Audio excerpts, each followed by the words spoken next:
আইন শৃঙ্খলা, ঘুষ খাওয়া, যেরকম আওয়ামী লীগ, ছাত্রলীগ, যুবলীগ যারা মানুষের উপর অত্যাচার করছে, ছাত্রদের উপরে সংগঠনের সম্পর্কে যে একটা ধারণা যে চাঁদাবাজি দল কিছু ভাইরাল হতে পারে সেটার দিকে ফোকাস আমার যা মনে হয় না করাই উচিত। সন্ত্রাসী এ দেশের মধ্যে সন্ত্রাস নির্মূল করতে হবে। আশা করি দুর্নীতি বাংলাদেশ থেকে চিরতরে বিদায় হবে। দুর্নীতিমুক্ত বাংলাদেশ যে কোনো সময়ের সে এটি সুশৃঙ্খল। প্রত্যেকটা মাথায় এসে যায় কিভাবে দুর্নীতিটা করে।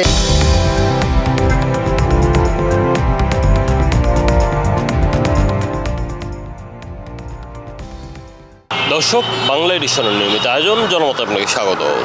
আপনাদের সাথে আছি আমি ফয়সাল আহমেদ। জনমত আজকের বিষয়ে দীর্ঘ ৩৫ বছর পর বাংলাদেশের মানুষ একজন পুরুষ প্রধানমন্ত্রী পেল, যার বাবা ছিলেন বাংলাদেশের রাষ্ট্রপতি এবং মা ছিলেন তিনবারের সফল প্রধানমন্ত্রী। সাধারণ মানুষ নতুন প্রধানমন্ত্রীর কাছে কি প্রত্যাশা করছে চলুন জানা যাক। আমরা চাই যে আগে ফেসিস্ট ছিল, ওইখান থেকে যে মানুষের শিক্ষা হয়েছে যে এখন থেকে আমরা চাই তার কমরের সাথে সুন্দর সমৃদ্ধ ঐক্যবদ্ধভাবে একটা বাংলাদেশ গড়ার জন্য স্বপ্ন আমরা সবাই দেখি। এটা যেহেতু আমরা আগে যেরকম আওয়ামী লীগ, ছাত্রলীগ, যুবলীগ যারা মানুষের উপর অত্যাচার করছে, ছাত্রদের উপরে বা সবাই আপনারা দেখছেন, আমরাও দেখছি, তো আমরা চাই তার কমরের কাছে এটাই আসা যে সামনে যে আমরা সুন্দর মধ্যে ঐক্যবদ্ধভাবে একটা বাংলাদেশ গড়ার স্বপ্ন আমরা সবাই দেখি, এটাই আমাদের কামনা। লন্ডনে থাকা অবস্থা যেই বক্তব্য কথাবার্তা বলছে, বর্তমানে বাংলাদেশে আসার পরে ওনার কথাবার্তার বর্তমান মিল আছে, তো ওই মিলে যদি চলে আশা করি ভালো করবে। প্রথমে ওই আইন শৃঙ্খলা করতে হবে, আইন শৃঙ্খলা, ওই ঘুষ খাওয়া, ওই সন্ত্রাসী কার্যকলাপগুলা পুলিশ প্রশাসন টাইট করতে হবে, দুর্নীতির বিরুদ্ধে অভিযান চালাতে হবে। তারেক রহমান বর্তমান প্রধানমন্ত্রী, আমরা আশাবাদী তিনি সুষ্ঠুভাবে রাষ্ট্র পরিচালনা করবেন। তার বাবা শহীদ জিয়াউর রহমান একজন দেশপ্রেমিক ছিলেন, তার মাতা খালেদা জিয়া তিনিও দেশপ্রেমিক ছিলেন। আমরা আশাবাদী তারা সুন্দরভাবে রাষ্ট্র পরিচালনা করতে পারবেন এবং বাংলাদেশ থেকে দুর্নীতি, বিশেষ করে তাদের সংগঠনের সম্পর্কে যে একটা ধারণা যে চাঁদাবাজি দল, তিনি যেন ওই চাঁদাবাজকে উৎখাত করেন বাংলাদেশের মধ্য থেকে, এবং তিনি যেন বাংলাদেশের যত আলেম ওলামা আছে তাদের সঙ্গে পরামর্শ করে রাষ্ট্র পরিচালনা করেন। তার বিরোধী দল আছে জামাত ইসলাম, তাদের সঙ্গে যেন একসাথে মিলেমিশে রাষ্ট্র পরিচালনা করতে পারেন। যদি তারা একসাথে মিলেমিশে রাষ্ট্র পরিচালনা করেন, আমরা আশাবাদী যে পূর্বের ফেসিবাদের আর পুনর্বাসন হবে না।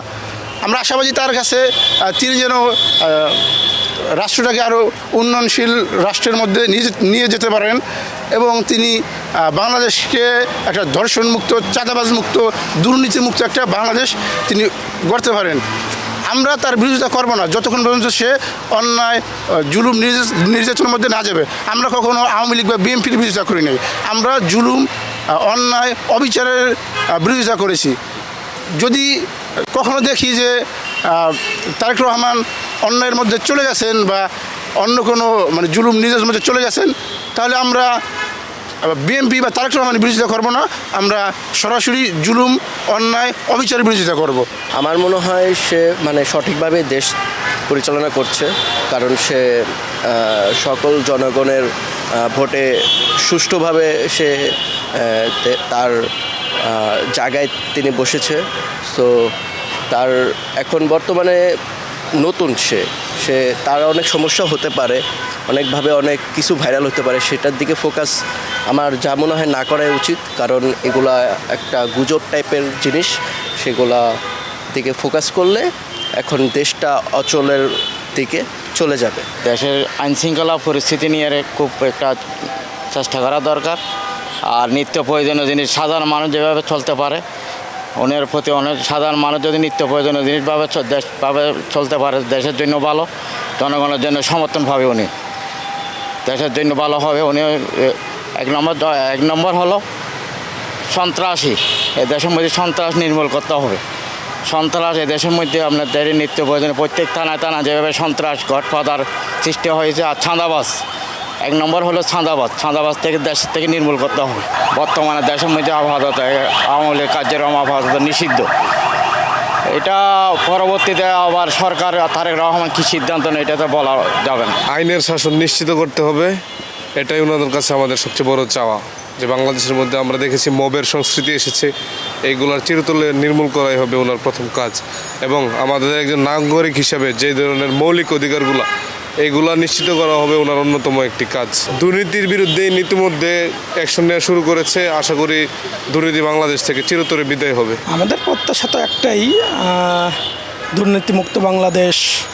আমরা মুসলিম হিসাবে অবশ্যই ইসলামিক কিছু নিয়মনীতি আছে, আমরা চাই ইসলামিক শাসনতন্ত্রে দেশটা পরিচালিত করবে তিনি, যেহেতু তিনিও একজন মুসলিম। আমি বাংলাদেশের নাগরিক হিসেবে তার কাছে প্রত্যাশা। স্যার কদিন ধরে কোমরে ব্যথা। এসপি হাসপাতালে চলে যাও। এসপি হাসপাতাল, প্রতিভাদীপ্ত চিকিৎসক ডক্টর এস চক্রবর্তী, অপারেশনবিহীন হাঁটু, কোমর, প্যারালাইসিস সহ আন্তর্জাতিক মানের চিকিৎসা ও রোগমুক্তির নিশ্চয়তা। এসপি হাসপাতাল, অত্যাধুনিক চিকিৎসা সেবায় অতুলনীয়। একটা সুশৃঙ্খল বাংলাদেশ, যেখানে সাধারণ নাগরিকের সব ধরনের নিরাপত্তা থাকবে, মানুষ সুষ্ঠু সুন্দরভাবে জীবনযাপন করতে পারবে।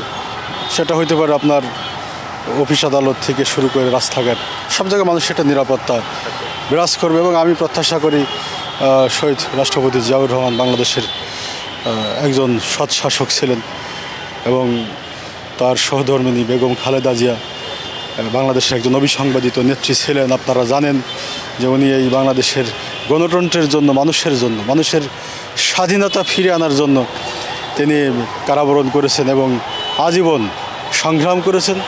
এজন্য তাকে আপসীন দেশনেত্রী বলা হয়। এবং তিনি যে একজন জনপ্রিয় মানুষের প্রতিনিধিত্ব করতেন, দলমত নির্বিশেষে বাংলাদেশের মানুষের মণিকোঠায় ছিলেন, সেটা একটা তার জানাজায় প্রমাণ হয়েছিল। এবং তাদের সন্তান জনাব তারেক রহমান বর্তমান বাংলাদেশের প্রধানমন্ত্রী, এবং আমরা প্রত্যাশা করি বাংলাদেশ যে কোনো সময়ের চেয়ে এটি সুশৃঙ্খল, স্বাধীন, সুন্দর, সমস্ত মানুষের নিরাপত্তা বিরাজ করে আমি প্রত্যাশা করি। আজও আমি আমার জন্মপথ থেকে দেখি নাই, আজও সমাধানের পথে যাবে কি না মন্ত্রী পরিষদের কাছ থেকে আমরা আশা করতে পারি না। কারণ বাংলাদেশে যে সিচুয়েশন দাঁড়াইছে, আমি চাই না আগামী আরও 2 যুগ 3 যুগ যাওয়ার পরেও কি এক্ষেত্রে কোনো ব্যবস্থা নেওয়া হবে কিনা আমার পক্ষে আমি জানা নেই।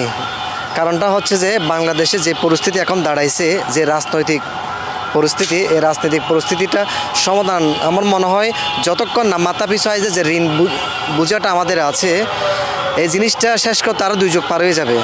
মানুষ যারা সরকার নতুন আসে, যেভাবে আসুক সরকার যারা আসে, তারা কি ঋণ নিয়ে টেনশন করবে নাকি এগুলো নিয়ে কার্যক্রম নিয়ে গিয়া করবে? এগুলো করবে।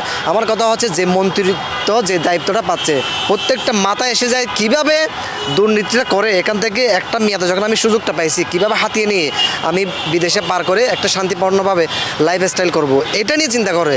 এই জিনিসটা, এই অ্যাসিডটা আমাদের এই ইয়ং জেনারেশন প্রজন্ম যারা আছে তাদের কাছে এই বিষয়টা নেই। বাট যে অ্যাসিডটা আমার মনে হয় 71-এর পর থেকে এ পর্যন্ত আজকে 55 বছরে বাংলাদেশে অতীতে যারা এই গ্যাস সাথে জড়িত আছে, যে অ্যাসিডের সাথে জড়িত আছে, এগুলাকে আমার মনে হয় বিতাড়িত করতে হবে। কারণটা হচ্ছে যে মানুষ এত পরিমাণ অহংকার, হিংসুক, তারপর হচ্ছে যে দুর্নীতি নিয়ে এগুলো নিয়ে জড়িয়ে গিয়েছে। এই অ্যাসিডটা দূর করতে গেলে আমার মনে হয় ইয়ং জেনারেশন যেগুলা বাংলাদেশ নিয়ে নতুন সম্ভাবনা চিন্তাধারণা করতেছে, ওদেরকে দায়িত্ব দিতে হবে। তাইলে নিশ্চয়ই প্রত্যেকটা বিষয়ে পদক্ষেপ নেওয়া হবে। কারণটা হচ্ছে আমাদের আগের যারা অতীতে, আমার প্রজন্ম কী আসবে সেটা আসতে পরে, আমরা যার থেকে জন্ম নিয়েছে অতীত যারা আছে, আমি মনে করব আজকে থেকে 30 বছরের উত্তরণে যে মানুষগুলো আছে, আমি যদি ক্ষমতা পেতাম একদিনের জন্য, বেশি একদিনের জন্য, আমি ক্ষমতা পেলে 30 বছর উপরে যেগুলো আছে, ওই হিটলার করছিল না, 60 লাখ ইহুদি হত্যা করেছিল, বাংলাদেশে 30 বছর উপরে যেগুলো আছে, আমি নিজে আত্মহত্যা করে প্রত্যেকটা মানুষ শ্রেণীগুলো বাংলাদেশে সবাইকে মেরে ফেলতাম। 30 বছর নিচে যে ইয়ং জন আসে, পুরাই নতুনভাবে একটা বাংলাদেশ কেয়ামতের আগ পর্যন্ত অন্তভাগে আমরা তো বেঁচে থাকবো না, যতদিন বেঁচে থাকবে সুন্দর একটা বাংলাদেশ পেত। কারণটা আমার টার্গেট ছিল যে অ্যাসিডটা আছে, এই অ্যাসিডগুলোকে আপনি দূর করতে গেলে এগুলোকে মেরে ফেলতে হবে। নাহলে এগুলো প্রত্যেকটা দলে আছে, এবং শুধুমাত্র যে নতুন সরকারের জন্য যে ইয়ং জেনারেশনরা আন্দোলন করতেছে, ওরা তো কখনো দায়িত্ব পাবে না। কারণ ওদের উপর মহলের সবগুলো কিন্তু এরকম ভাইরাসগুলো আছে, দেশের স্বার্থে না, নিজেরা স্বার্থের জন্য। তো এগুলা প্রত্যেকটা বিদেশের সাথে ওদের সাথে লিঙ্ক আছে, ওরা রাজনীতিক সম্পর্কে ওরা অত্যন্ত মেধাবী, করি, কিন্তু ইয়ং জেনারেশন তাদের কোনো এক্ষেত্রে কোনো মেধা নেই। এক্ষেত্রে তারা আন্দোলন করতে পারবে, তাদের আন্দোলন সফলতা কখন আসবে চাই না, তবে যেদিন সফল আসবে সেদিন বাংলাদেশ চেঞ্জ হয়ে যাবে। তবে এই রাজনীতিবিদ যেগুলো আছে, আমি মনে করবো আপনাকে আমি চ্যালেঞ্জ দিচ্ছি, তারা যে এখন সরকারের প্রধান হয়েছে না, উনি প্রধানমন্ত্রী হয়েছে না, আমি আপনাকে চ্যালেঞ্জ দিলাম আগামী 1 যুগ না 10 বছর না 20 বছরের শেষে যদি কোনো প্রকার মাথা পিছু আয়ের 5% ক্ষমতা পারলে আমি ওর সামনে আত্মহত্যা করবো। আমি আপনাকে চ্যালেঞ্জ দিচ্ছি, কোনো প্রকার মাথা পিছু ঋণ কমাতে পারবে না। কারণ ওরা যে 17 বছর ভুক্তভোগী ছিল, প্রত্যেকটা এই বিএনপির যেগুলো আছে 17 বছরের খুব এগুলা টানতে গেলে টানতে গেলে প্রত্যেকটা মাথা পিছু হয় আরও 10% 20% বাড়িয়ে দিবে। এগুলো হচ্ছে আমার মানে তারা যে একটাই ভুল করেছে, দেশের এই সময় এসে ওকে রাজনীতিতে প্রধানমন্ত্রীর দায়িত্ব নেওয়া ওর ঠিক হয় নাই। ওর উচিত ছিল যারা ইয়ং জেনারেশন গণঅভ্যুত্থানের মানে যে আন্দোলনটা করেছে ওদেরকে সাপোর্ট দিয়ে দেশটা নতুনভাবে সংস্কার করা উচিত ছিল। ওদেরকে দলে এনে একসাথে ডেকে যারা ক্ষমতা পেয়েছে, এ পর্যন্ত সিট পেয়েছে, তাদেরকে ভালো ভালো অবস্থানে তাদেরকে কিন্তু একটা দায়িত্ব দেওয়া উচিত ছিল। দর্শক, আজ এই পর্যন্তই। কাল কথা হবে নতুন কোনো বিষয় নিয়ে। সে পর্যন্ত সুস্থ থাকুন, ভালো থাকুন, বাংলা এডিশনের সাথে থাকুন।